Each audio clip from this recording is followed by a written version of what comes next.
இது வரைக்கும் இந்த யூபிஐ அப்ளிகேஷன் சொல்கிற ஃபோன்பே, கூகுள் பே, பேடிஎம் இதில் எல்லாம் வந்து நம்ம பணம் ஒருத்தவங்க அனுப்புறதா இருந்தாலும் சரி, இல்லை பணம் இன்னொருத்தர் வாங்குறதா இருந்தாலும் 30 வினாடி வரைக்கும் ஆகும்.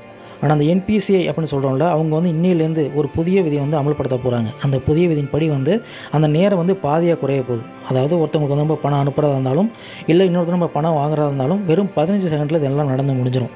இந்த புது விதி வந்து ஃபோன்பே, கூகுள் பே, பேடிஎம் அது மட்டும் இல்லாமல் பிற யூபிஐ அப்ளிகேஷனுக்கு வந்து இந்த விதி வந்து பொருந்தும். அதே போல் வந்து இந்த கூகுள் பே, ஃபோன்பேலாம் வந்து இன்னொருத்தவங்களுக்கு பணம் அனுப்பையில் சில நேரத்தில் வந்து சம்மந்தப்பட்டவங்களுக்கு வந்து பணம் போய் சேர்ந்துருக்காது. அப்போது அந்த மாதிரி நிலைமையில் வந்து இந்த பண பரிவர்த்தனை நிலைமை என்ன அப்படிங்கிறத வந்து நம்ம பார்க்குறது வந்து முன்னாடியெல்லாம் 30 செகண்டு இல்லைனா அதுக்கு மேலே வந்து ஆகுமா. ஆனால் அந்த புதிய விதியின்படி வந்து அந்த நேரம் வந்து குறைக்க போகிறாங்க. அதாவது 10 செகண்டுக்குள்ளே வந்து நம்மளுடைய பண பரிவர்த்தனை நிலைமை என்ன அப்படிங்கிறத நம்ம தெரிஞ்சுக்க முடியும். இந்த புதிய விதியின்படி என்ன நன்மை அப்படின்னு சொன்னால், ஒருத்தவங்களுக்கு வந்து நம்ம பணம் அனுப்புகிறதும், அதே போல் இன்னொருத்தர் நம்ம பணம் வாங்குறதும், அது மட்டும் இல்லாமல் நமக்கு தேவையான பொருட்களை வந்து சூப்பர் மார்க்கெட்லையோ இல்லை மளிகை கடையிலையோ அல்லது பெரிய மால்லையோ வந்து நம்ம பணம் செலுத்தும் போது அதனுடைய பரிவர்த்தனைலாம் வந்து குறுகிய சில வினாடிகளுக்குள்ளேயே எல்லாம் நடந்து முடிஞ்சிடும்.